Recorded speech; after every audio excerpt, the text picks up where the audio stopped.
Good morning and welcome to the first lecture of my course, Partition of India in Print, Media and Cinema. I am Dr. Sharbani Banerjee from the Department of Humanities and Social Sciences, IIT Roorkee. So, even before we begin to talk about Partition of India, we might inquire why this topic is relevant today in 2022. So, we have to understand that the partition is far from a frozen topic. I would like to begin with reading a paragraph from an introductory chapter written by Anjali Geraroy and Nandi Bhatia from the book Partition Lives, Narratives of Home Displacement and Resettlement. So, Roy and Bhatia observe that on 28th May 2005, the Tribune, a newspaper published from Chandigarh, reported on the potential eviction of partition refugees in Rajpura, Punjab from their temporary government allotted accommodation, lovingly called Kasturba Seva Ashram by its inhabitants. The government's attempt to reclaim its land provoked panic amongst these refugees who faced the prospect of another displacement. Even though the Pepsu Township Development Board that issued the notice for eviction provides unsafe construction as the reason for the notice, the underlying motive for eviction and reclamation may be the soaring property price of the land. The story itself remains a local affair, and despite the attention that partition has received, especially since 1997, with the emergence of scholarly investigation of a deeply introspective nature on the ongoing trauma of partition with its varied memories and meanings for ordinary people, this story remains excluded from national attention.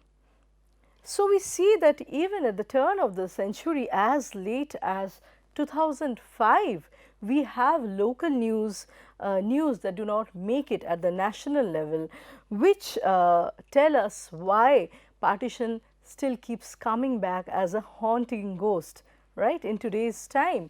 We realize that it is far from a closed chapter. Its repercussions are felt in the international relations, in the policies made by the different nations in the South Asian context, and in the politics of the post-colonial nations in South Asia, right. So, just looking at the first slide, the partition of India is also known as the Great Divide. When we talk of partition, the common pictures that come to our mind from journals, from media, from different newspapers, are that of people moving across the border with their belongings, with or without their properties, and they cross the border in destitute conditions. Uncountable people actually lose their lives in the process of crossing the border. Women are abducted, and kith and kin get lost.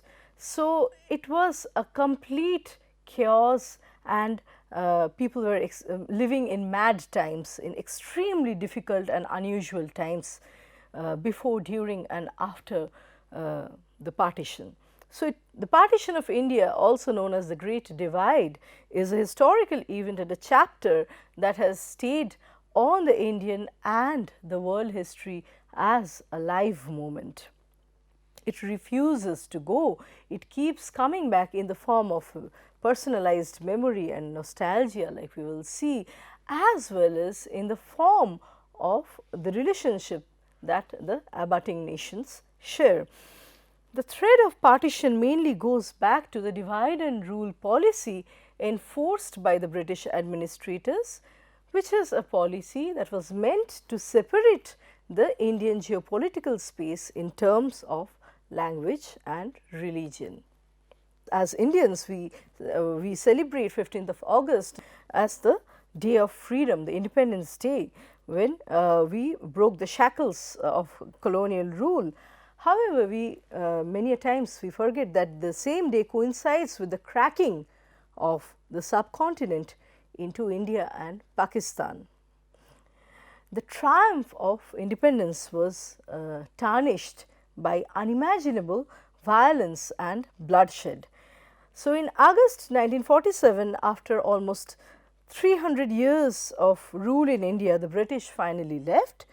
However, the legacy that they left behind through their policies, which we are going to discuss in our ensuing lectures, we see that all these British policies were responsible for partitioning the subcontinent into two independent nation states, the Hindu majority India and the Muslim majority Pakistan.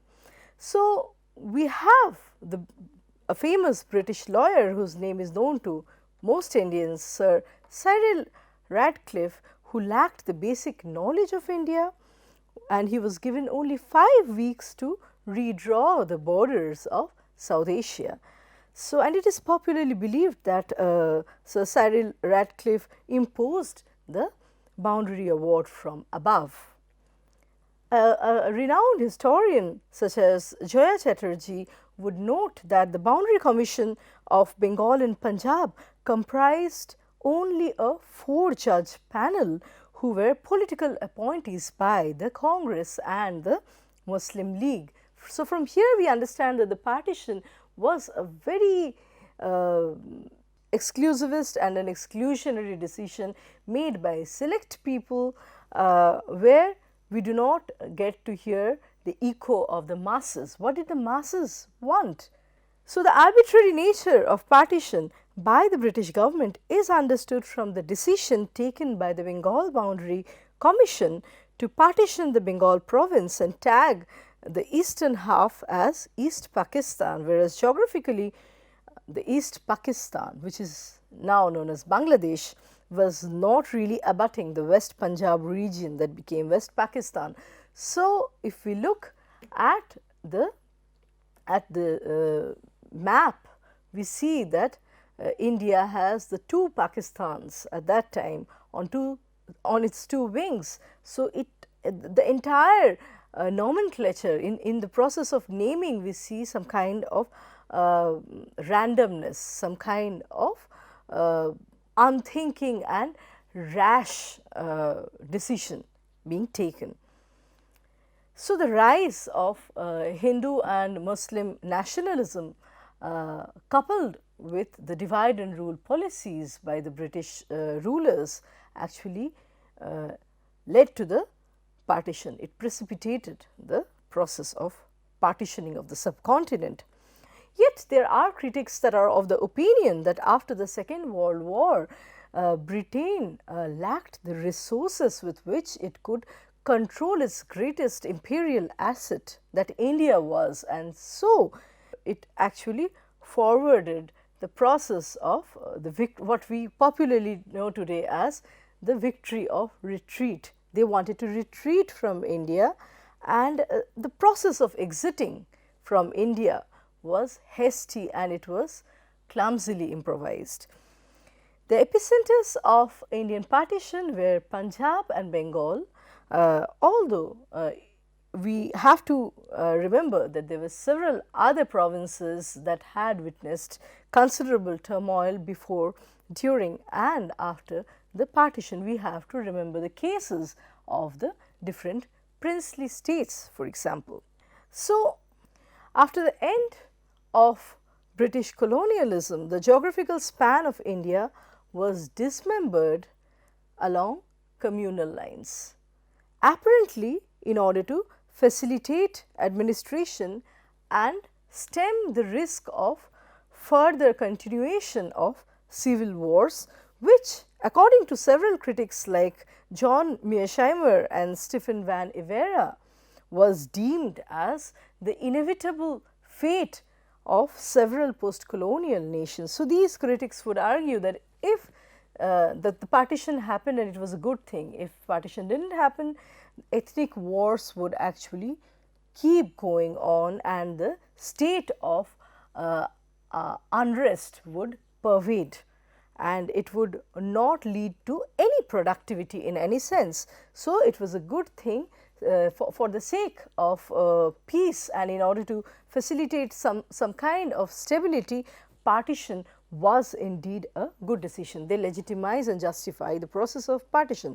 One of the prominent theorists, namely Donald Horowitz, who is in favor of partition, and he says that it is a way of avoiding ethnic civil wars, would go on to claim, I quote, "If it is impossible for groups to live together in a heterogeneous state, perhaps it is better for them to live apart in more than one homogeneous state, even if this necessitates population transfers," unquote.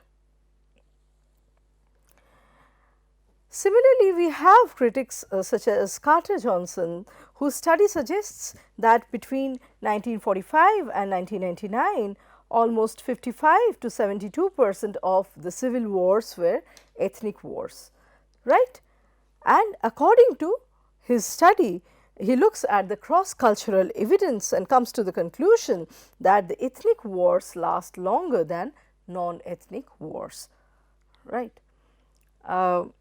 So, we have several new, literary works mainly written in languages such as Urdu, Hindi, Bengali and English that portray the victims and their sufferings of partition, and they look at the consequences of the decision made in 1947 in post-partition times. So, while partition memory has become synonymous with celebration of patriotic exploits of prominent leaders, and in India we almost can name the most prominent leaders who were spearheading, who were the forerunners of the anti-colonial struggles, names such as Mohandas Karamchand Gandhi, Jawaharlal Nehru, Subhash Chandra Bose, Bal Gangadhar Tilak, and so on. Till the recent past time, the possibility of alternate voices as narrators of post-partition experiences, voices of the woman, the child, the religious minority or the Dalit have remained submerged. So, like we said at the beginning, at the turn of 50 years of independence, in the 1990s, especially after in 1997, the scholars started probing into this matter, reinvestigating the chapters preceding and following the 1947 historic event, and they started disinterring so many alternative voices, the voices that had hitherto remained silent. How about the Dalit child that was born at that time? How about the female survivor of rape? So, we see a polyphony suddenly emerging, voices actually speaking from different quarters, which tend to problematize, complicate the question of partition experience, and it adds a layered and richer texture to the study of partition, right. So, we have to understand that partition studies today is an institution in its own right, and it can be unpacked through intervention by different disciplines, through different disciplinary lens, such as the historical lens, the sociological, the literary intervention, as well as in terms of the point of view of the feminist, the Dalit, the juvenile, the specially abled, the transgender and the queer. So, we have multiple perspectives, and we understand that the study of partition is far from exhausted. In order for us well-rounded view, we need to pursue and we have so much to pursue in as far as partition scholarship is concerned. So, new scholarship is emerging that question older scholarship, older works, and that is how knowledge gets added. We have prominent names such as Partha Chatterjee, Moshirul Hassan and Gyanendra Pandey that have examined the partition from the subaltern's perspective. Ravinder Kaur, Ranabir Samadar, Gurharpal Singh and Ian Talbot that have studied the socio-historical and political aspects of the stratified Punjabi and Bengali refugee identities in the post-partition India. Then of course, when we are talking about feminist scholarship within partition studies, we have seminal works, we have path-breaking contributions by scholars such as Urvashi Butalia, Ritu Menon and Kamla Bhasin, who have produced very important feminist interpretations of the partition catastrophe, incorporating interviews of West Punjabi women that survived and witnessed brutality. And so, Butalia, Menon and Bhasin have explored the bureaucratic process of rehabilitation and problems that these processes provoked over the post-partition years. So, scholars such as Nandi Bhatia, Jildidur and Mushirul Hassan point to the importance of studying the marginal voices and the vital role that unofficial memorialization plays in literature. Oral histories, accounts and reminiscences have a supplementary value that celebrate the personal access and bring to light the unexplored or rather underexplored dimensions of partition. So, scholars such as Nandi Bhatia, Jildidur and Mushirul Hassan emphasize the importance of studying the marginal voices and the vital role that unofficial memorialization plays in literature. So, they argue that what we see in formal history could be lopsided and basically, like we say, history is his story. So, what happens to her story, their story, the ones that are at the fringes, at the margins. So, we need as a way of obtaining a more well-rounded picture of partition, we need to incorporate the different layers of voices and the different types of experiences that give us an assorted picture, a more comprehensive picture of partition. So, oral histories, accounts and the process of remembering, unofficial remembering or reminiscences have a supplementary value that celebrate the personal access and they bring to the light the underexplored or unexplored terrains of partition studies. So, when we talk of partition, we have to remember that while the proponents of the two-nation theory, which clearly Muhammad Ali Jinnah and R.C. Majumdar were, and they argued for this division, they actually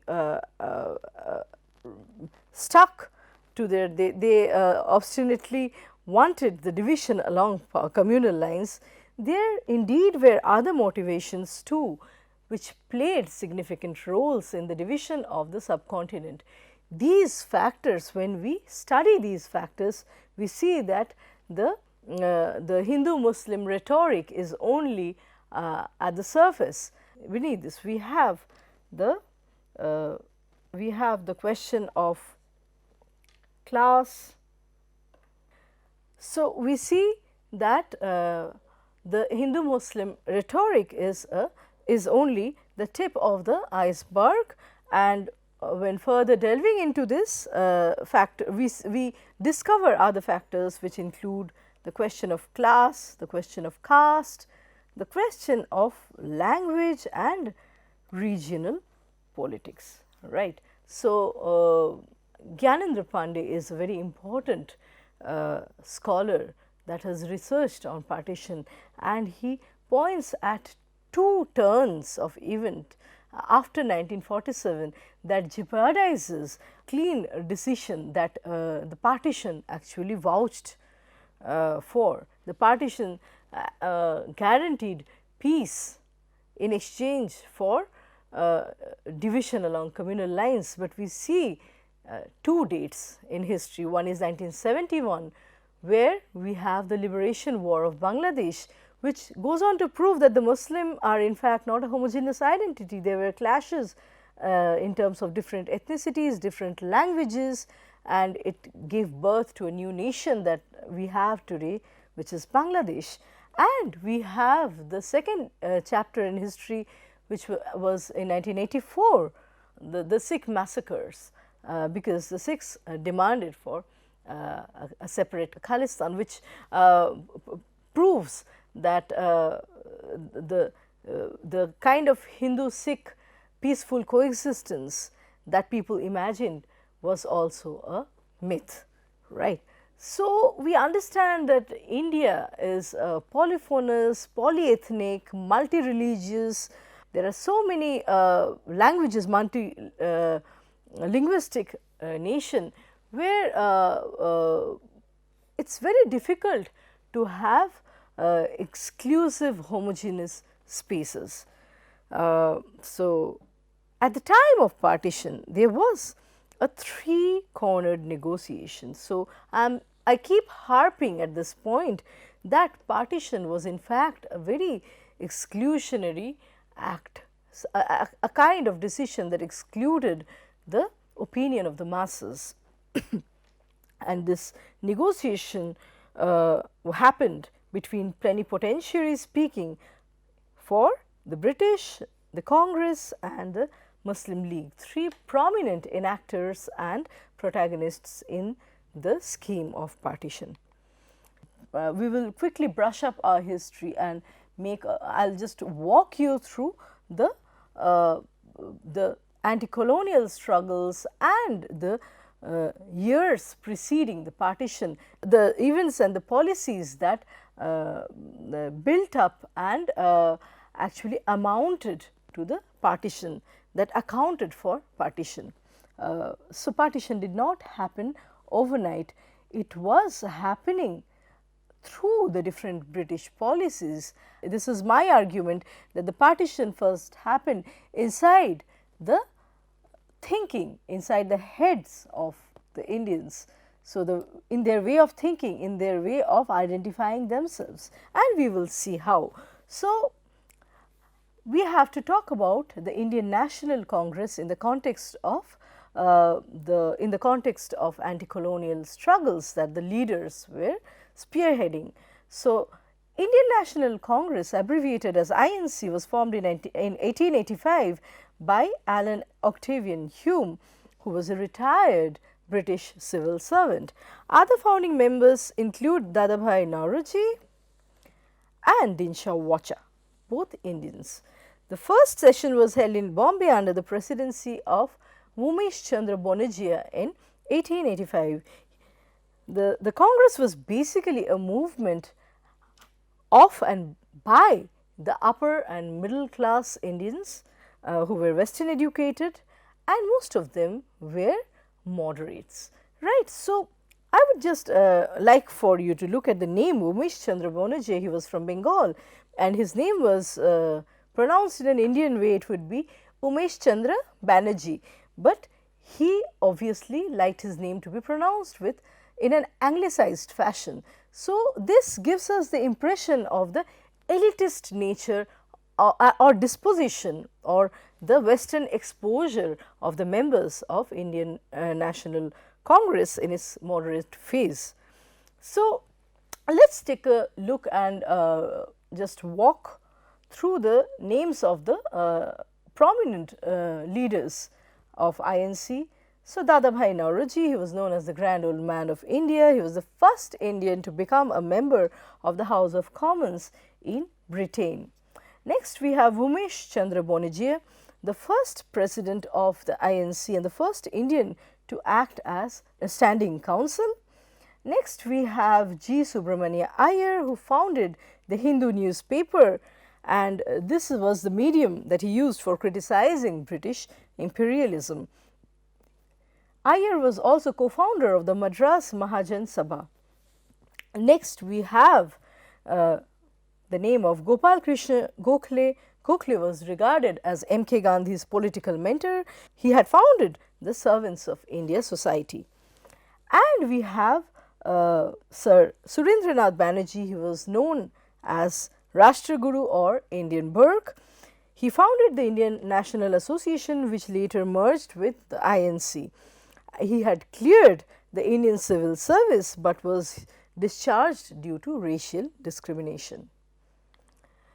So, Indian nationalism arose in the later half of the 19th century as a result of various factors, which included the Indians, especially the elite Indians, exposure to Western education, to English education. They were traveling to London to earn their degrees.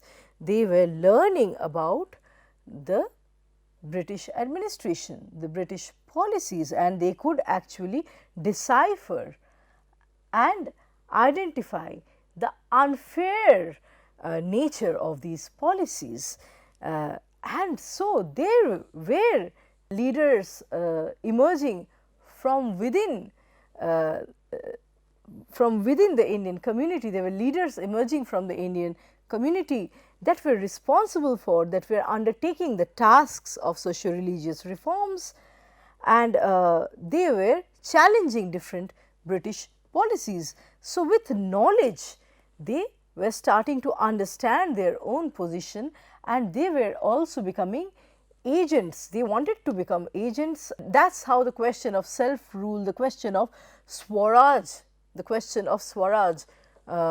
would emerge later on, right. For example, in close as a result of familiarity with Christianity, in Bengal, we had the development of the Brahmos that broke away from Hindus, and they formed an alternative Samaj or society, the Brahma Samaj, and the forerunners, the founders of this Samaj included Raja Ram Mohan Roy, of course, and Keshav Chandra Sen, and these leaders were actually responsible for so many reforms that included especially widow remarriage, and then they wanted to abolish child marriage in a society, and so it was a way of developing or revisiting and improving the status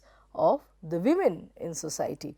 So, they protested against the Sati Daha, the burning of the woman after her husband died, burning of the widow after her husband died, and so on. So, we see that with Western education in fact becomes a boon for a lot of Indian nationalists who are responsible for making the larger society aware in many ways. So, in 1885, the Indian National Congress was formed, which played a significant role in India's freedom movement.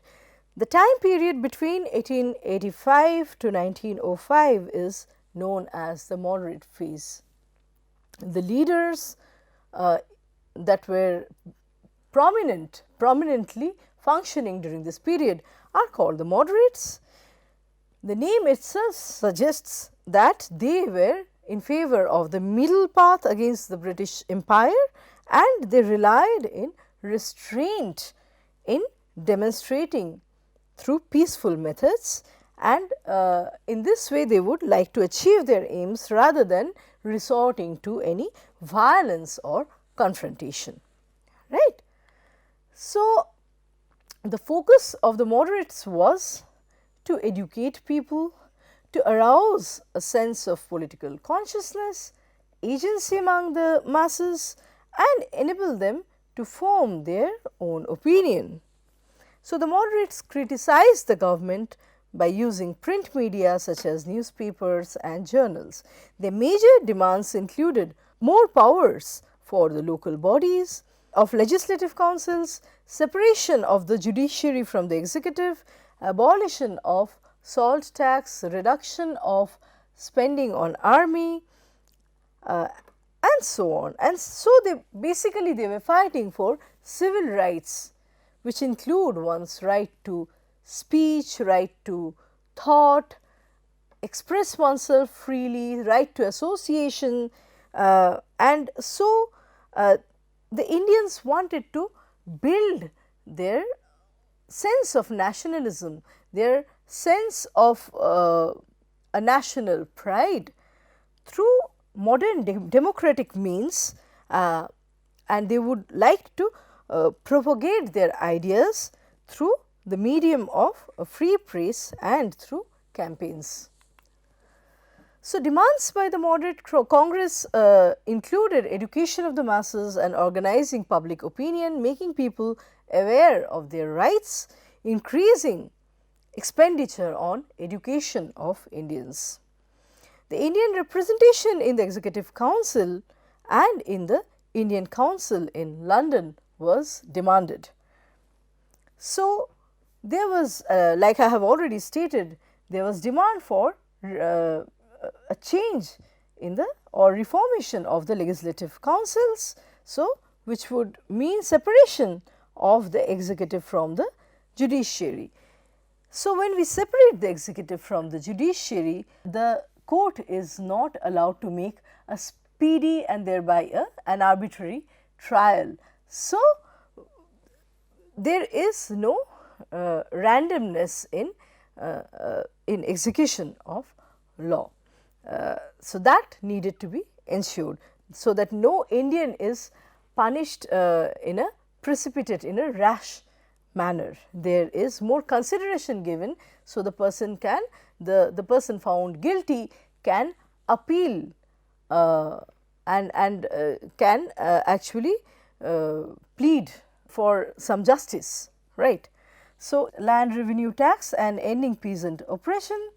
Next, the demands included reduced spending on the army and repealing of the Arms Act of 1878, abolition of salt tax and duty on sugar, and then holding the ICS exam in India along with England as a way of allowing more Indians the opportunity to become a part of the administration. So, the only way of gaining agency, gaining visibility within their own polity was through gaining political seats, through gaining a voice, a stand within their own politics. That could only happen when Indians were allowed to appear for their own public service, civil service examinations. That was one of the demands made by the moderate Congress.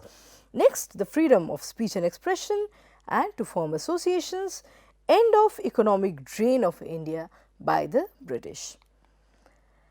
Now, having spoken of moderates, we cannot not speak of the extremists. The partition of Bengal in 1905 had opened the eyes of the Indians to the true colours of the British rulers, and they had become squarely cognizant of what the British were planning to do in the name of administration. They were trying to basically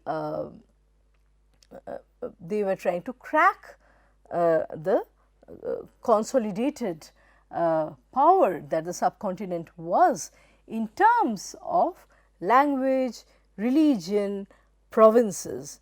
So, we see that India is facing its first fissure along the lines of Bengal, right, in 1905. So, Lord Curzon and his disdain for anything Indian created a sense of resentment and anger among the natives, the native Indians against the colonizers. And there was a fear among some leaders that the moderates with their westernized notions were trying to create an India in the image of the West. So, the extremists' premise was not really peaceful negotiation, but an aggressive assertion of one's unique identity and taking pride in one's identity, in one's native identity. So, they thought that they did not have to really emulate or develop their self in the image of the West.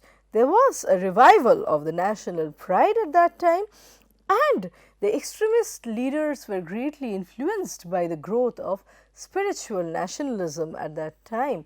So, when we talk of the extremists, we have to think of someone like Sri Aurobindo, who was also a spiritual leader. We have to think of writing a great work by Bankim Chandra, such as the Anandamath, where he is talking of sannyasi revolution, and that is where he is composing the much acclaimed and well known song Vande Mataram for the first time. Who is this mother? This mother that he describes, Sujalam Sufalam Malayaj Sitalam Sashashamalam Mataram. So, a mother that is fertile, and he describes her as someone that carries the